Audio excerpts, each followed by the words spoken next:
Hello, everyone. I am here with Bang Bang's very own Grimella. And Threezy. Oh yeah, and Threezy in the background. Anyway, we are getting into the second week of Launchpad, right? We've already had 7 teams qualify this past week, which means there's only 6 more spots available for liftoff and potential NASA or even NASA contention. Now, with that, there's still predictions to be made, right? So I'll give it over to you, Grimella. Which 6 teams do you think will make it through Launchpad 2? I think there's an obvious set of teams that will make it through. I'm sure you've heard this many times. TBD are an absolute lock. Um, Hook resets in the midfield is really, really good. He is going to make every game pretty easy for them. But even if he runs into another midfielder that kind of stands up to him a bit, Leo Leon's going to be able to convert on the Launchpad goalies, and Moffat Coe is going to be able to defend against the Launchpad forwards. So, in all 3 roles, you could argue that they have the strongest player in each role in this whole tournament. So, they will have no difficulty qualifying, in my opinion. And then I think Quest Esports looks really solid. Zoro has been really, really proving himself a lot in this off season and even in last season, in my opinion. He's going to be really solid. And then Wallaby, shout outs Wallaby. I think he's going to do just fine. He's got plenty of experience. And Hamster Quest, great veteran to have to round out that squad. They are going to also have a pretty simple time qualifying, nothing too stressful for them. And then I think the third do-in is the Now's Bureau of Strikers. I'm of the opinion that Evil Drew Danger by himself is just such a skill check that he will absolutely stonewall pretty much everyone in Launchpad, and will have no difficulty. I believe he needs to beat the 6th seed. No, that doesn't sound correct. He needs to beat a much lower seed to qualify. No, maybe it is the 6th seed. Regardless, I don't think there's a team that would be that low enough in the seeding, or that low in the seeding that he won't be able to stonewall. Um, and then they also have Scandals, who has, despite some controversy, proven themselves to be a pretty solid player. And Spooked Altar, who's a little less proven, but definitely strong enough to round out the team and get them through to liftoff. And then my next teams to look out for, I think Whiplash, looking at their Launchpad 1 bracket. I mean, I don't want to touch too much on the Launchpad 1 seeding debacle, which I do think was a bit of a mess, but I think Whiplash had a really difficult bracket. They lost to Modern Magic, the number 1 seed, who I think they should never have ever played. And they lost to 4 Dynasty Party, who also ended up qualifying not through the 7th place tiebreaker, but yes, through losers, but they still qualified without having to go through that tiebreaker. And that is a pretty solid team as well. And then I anticipate Tempo Melon to be in for this week, which it's arguable on whether or not that improves the roster. It makes it more flexible. I personally just really like Hungry Boy, and I'm assuming Tempo Melon is going to be playing in the midfield. But I think Tempo Melon has a lot of experience and a lot of confidence, which is really important in Launchpad. And that team should that team should hopefully do a pretty good job. They've also got NASA experience from Coin, technically some NASA experience for Isla Lyra, and some NASA experience. So, roster with a lot of experience on its hands. And then me personally, I'm a fan of Polar Cortex. They ended up taking a loss to Flying Blobos, who qualified. And In winners, they lost to Ball and Ballers, who I also felt was underseeded, um, and therefore made for a pretty difficult. Oh, never mind. Ball and Ballers was a 2 seed. I'm being silly. They're not the ones that were unseeded. Um, but Ball and Ballers as the 2 seed, a very proven team as well. So that's just difficult. It's a difficult win for Polar Cortex to pick up. And then in losers, I think you could argue that Flying Blobos was a bit of an upset, but Flying Blobos had the unproven Fire Maiden, who I think proved themselves in Launchpad 1. Pensando, who's kind of making their first push at the competitive scene, as far as I'm aware. Definitely a really solid team and not a super huge shame to lose to them. So I'm going to be looking at Polar Cortex this weekend. And then for the 6th team, um, I think that's where it gets really difficult. I actually think at 5 it gets difficult because I don't think Polar Cortex is necessarily a shoo-in or anything. But I personally would not hate for a few different teams to qualify for liftoff. I think it'd be really exciting if Meow Meow Magic did. Shout out Z Yoshi Yoshi. Chikara Stormweavers is a team that I'm personally a big fan of. I'm especially looking at Storm. I think Storm has improved so much recently. Has legitimately just impressed me whenever I've seen them. And I'll be honest, I have high expectations for that guy.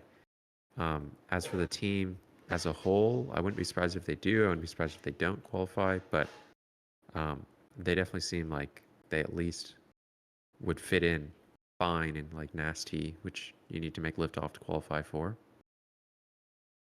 If Eternal Sovereigns comes back, I think they're an obvious pick because they made it so far in Launchpad 1.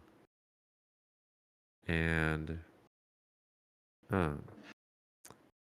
there's Catmunch Enjoyers, who made a pretty decent run into the winner's side qualifiers match and then fortunately didn't fully qualify. But Sphinx knows. We got a huge Sphinx fan on the cast from myself. And then my dark horse is, of course, the team Hot Oats, who Oh rumors are yeah. going around. Rumors are going around that that team really just has kind of the star player in the midfield that's looking to get them across the finish line. But if not them, some other shout outs. I think Corpse Control is pretty interesting. I think Spot Time Thieves is pretty interesting.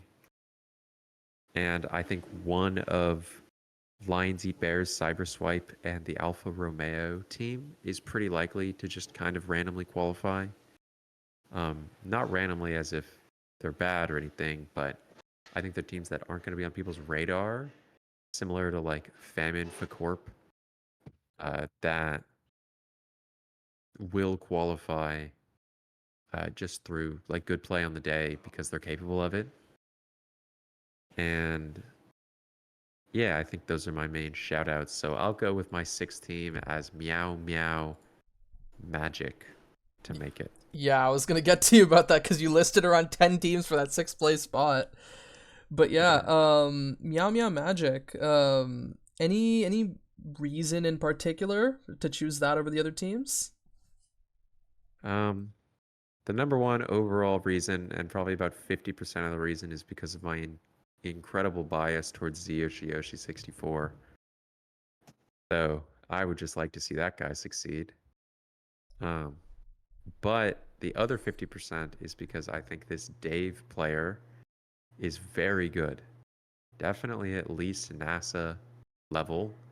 I don't know where in NASA, but they can absolutely compete at a very, very high level. Really, really impressed with them. And they're playing goalie, which is a very important role for them.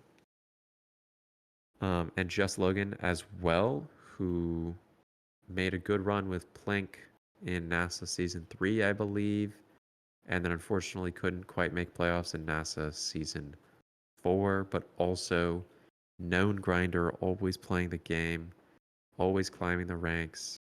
Very flexible player. So the supporting cast around Mr. Yoshi is really impressive. And I know that they've been diligent about practicing as well, so they're taking it pretty seriously. And I think that team definitely has the potential to make it. I believe their bracket last time on winner's side was pretty difficult. They ended up losing to Eternal Sovereigns. who didn't end up qualifying, so that's a pretty bad loss. But as we know, Eternal Sovereigns was very, very close. And they lost to Whiplash, who I've already spoken about. I like their quality as a team. So we will see what ends up happening with them. Regardless, I do think Dave and Logan are really, really good. And I think if his head's in the right place, Yoshi is also perfectly good enough to make liftoff as well. So that's why I chose that team as my 16.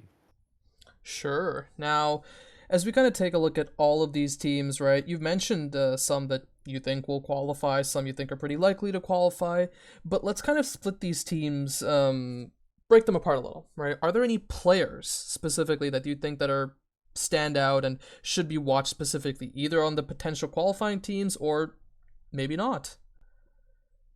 Yeah, so then the first shout out I want to give, which I already touched on earlier, is hook resets. I think if you are a liftoff or a landing team, you want to start watching this guy right now, um, and learning what you can about him so that you don't get too shocked. I think if you're an older player in landing or in liftoff right now, so like one of the NASA or NASL teams, um, and you haven't been looking at hook resets recently, which is understandable because he didn't play in season 4. You might think he's got these era one trick allegations that are still there. The last time he played in NASL, he played a lot of Drakkar when he didn't play era, which are both not super serviceable midfield characters right now, and you're going to think that this guy is not up to snuff. No, very, very capable player. Watch this guy, study this guy a bit. You should be scared of him. But obviously that whole team you should be scared of. I think the other two speak for themselves a lot. Um, and I think the other two top teams also have a lot of players to look out for, but I wanted to specifically give a shout out to Hook Resets. And then for other teams, I think you could look at Lolamau XTD on Lions Eat Bears. If they end up qualifying, he's going to be a big reason why. He's really been like just improved so much over the past like 2 seasons, I'd say. Um, Especially this last season. I mean, the guy beat me at LAN, shout out to that. But just in general, that Lolamau's really quite good and can really impress people. And I think people might have sour opinions that are aged and that have aged poorly. Striker Kai is another notable player to look out for.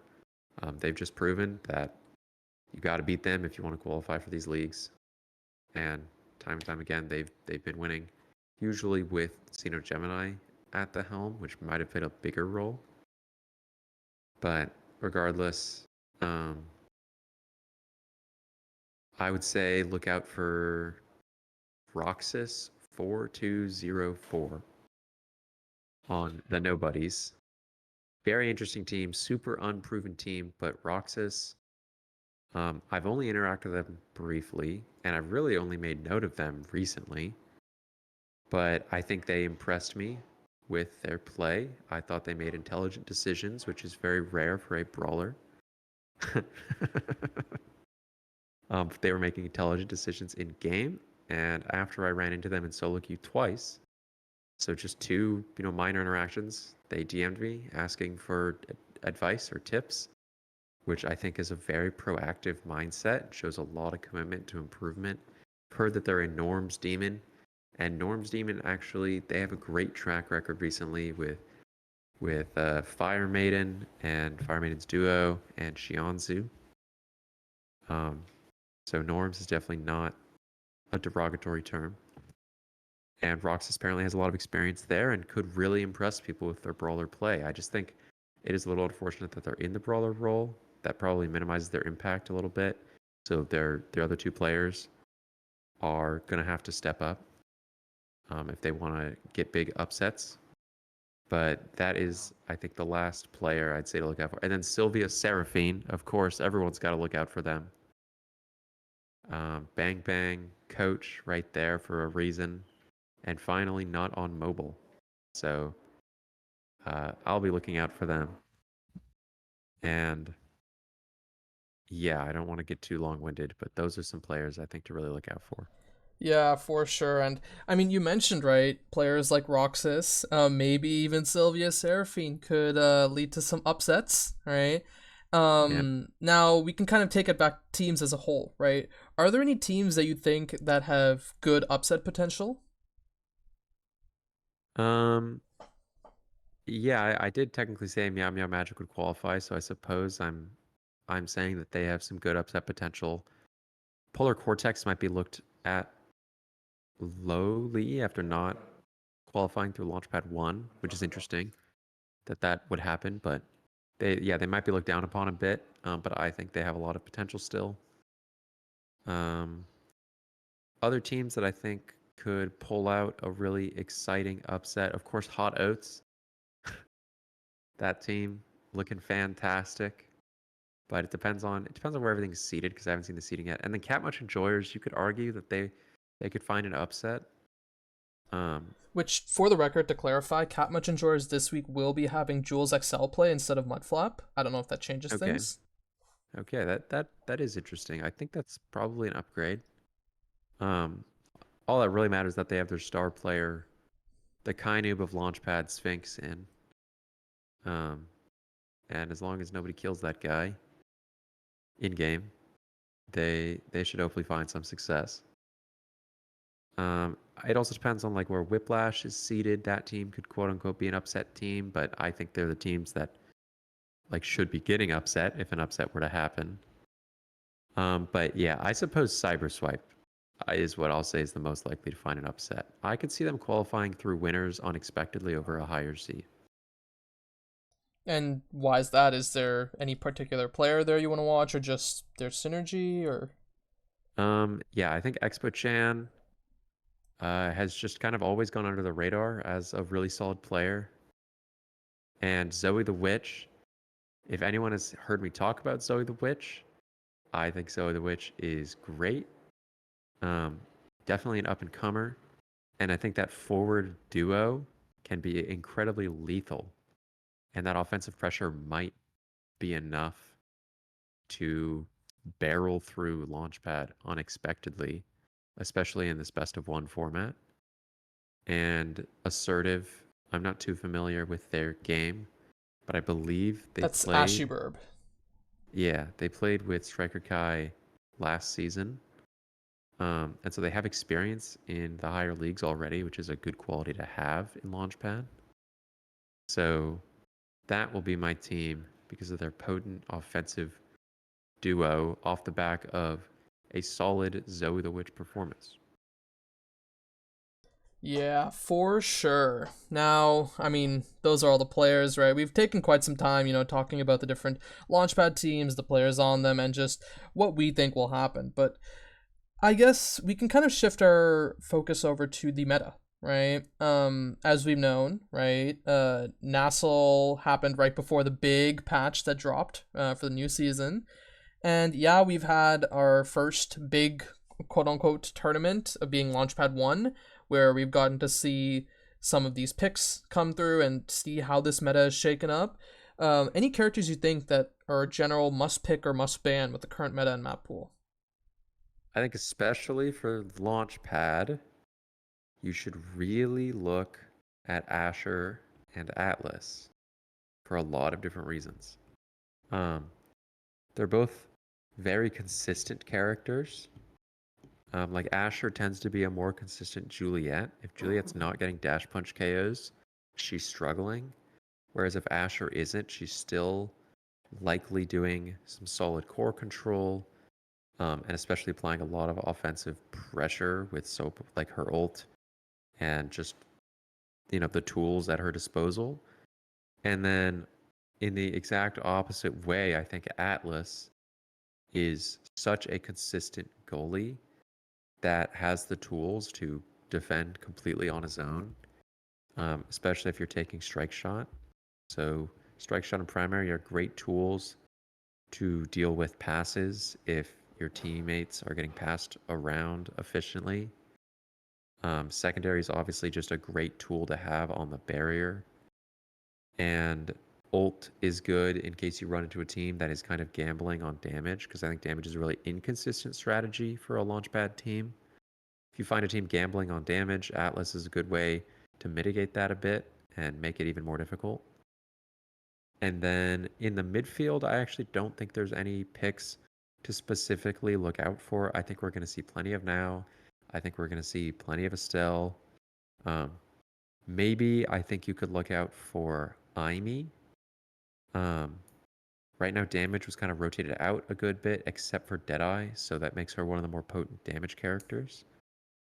And if there is a good Aimee player, like for example Expo Chan, I think they can completely take over the game. But I don't think the midfield pool is too exciting right now. I think there's just like a lot of solid picks to take. Speed characters maybe are slightly favored just because there's 4 Dash Awakenings in the pool. But at the same time, it's not like Aimee and Estelle are going to be using Dash Awakenings poorly. The only one I would say I'm not a super huge fan of right now is Vice, but at the same time, Vice did pretty well in Launchpad 1 from what I saw. So there's kind of a give and take there. But to summarize, I think Asher and Atlas are definitely the two to look out for if your team has a solid Asher player, Asher forward specifically. If your team has a solid Asher forward player or a solid Atlas player, I think that could really take you a long way in Launchpad just because of the level of execution is generally on the lower side to perform at a good enough level. The consistency as a result of that is also there. Um, and they do a good job of being good picks into any comp generally, both defensively and offensively. So those are my 2 picks to really look at. Yeah, two great picks indeed, right? I've heard something similar from a lot of the other players in the interviews before Launchpad 1, right? Atlas Asher both being seen as very strong. But let's kind of take our eyes over to the other side, right? You've already mentioned Vice a little bit, but I was kind of curious about what off-meta picks you might be looking at for the upcoming Launchpad and any players in particular that you think will be likely to play them. Um, I I think Octavia right now has some tools at her disposal to surprise teams. Like I said, 4 Dash Awakenings gives her 4 pretty decent starts. And also the presence of Stagger Swagger in the pool and Fight or Flight. There's a lot of these tools that she really likes to have. It's going to be hard essentially denying her her power up. Like without a Speed Awakening, she feels a little bit more manageable, but once she gets one, she feels like she can take over a game. So usually the strategy with Octavia is to pick up one of those best in slot Speed Awakenings and then pick up some survivability. Stagger Swagger does a little bit of both. Um, the rotation out of things like peak performance and bulk up, though, and like the lack of sparks and spark of resilience and stuff, really hurt her. But I think if we saw a surprise Octavia that isn't ZZZ playing at Brawler uh, show up, I wouldn't be surprised if it completely took over a game. So I could see maybe Scandals doing that. Um, and as for any other midfielders I could see pulling it out, not off the top of my head, but I do think it's something to watch out for, just because it it has a decent spot, especially in Launchpad, where teams can have a much harder time being coordinated enough to actually shut it down. I think you could easily farm an entire game off of that. And then I could see Juno on a good start also being really potent, so that is also Scandals I would look out for. Um, but we could see something like um, maybe just Logan play it if just Logan has one of those in their back pocket. Do Boom could play it for Ignis if they decide to go that route. Um, and then shout out Mr. Flambeau. Mr. Flambeau's rune might cook a team as well. So there's that. But yeah, I think midfield is where the most surprise experimentation picks are at. I think Brawler, there's not really any surprise picks right now, unless someone is bold enough to go with like a Drakkar Brawler, but I don't even think that's too like outside the meta anyways. And goalie, I don't anticipate any off-meta goalies getting picked really. I think that's a big risk to take and something people aren't going to be super comfortable with in Launchpad. So it's really in the midfield, and yeah, I would say if we see an Octavia, they could do really well. Yeah, for sure. And I guess one final question I had for you, and this isn't really too big, I would say. It's more so just any any messages or anything in general you want to say to a lot of Launchpad teams that are trying to qualify through Launchpad 2. Hello, Launchpad teams that are trying to qualify through Launchpad 2. The most important thing in Launchpad is to try and have consistency. It's a best of one format.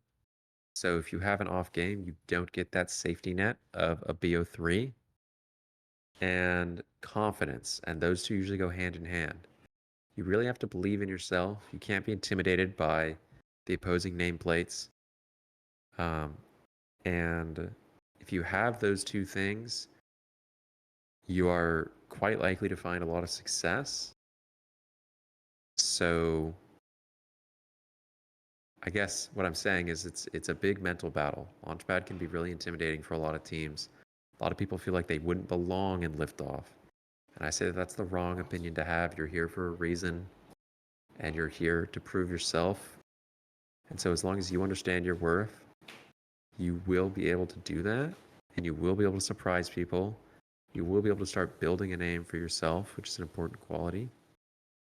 And just know that I believe in you and I'm excited to see how you all perform.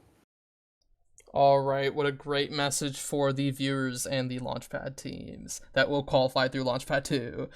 But yeah, I guess that does it here for our interview with Bang Bang's Grimella. Thank you for coming on. It was a pleasure to have you. And yeah, I guess with that, I'll take us off. Bye, Bye everyone. bye.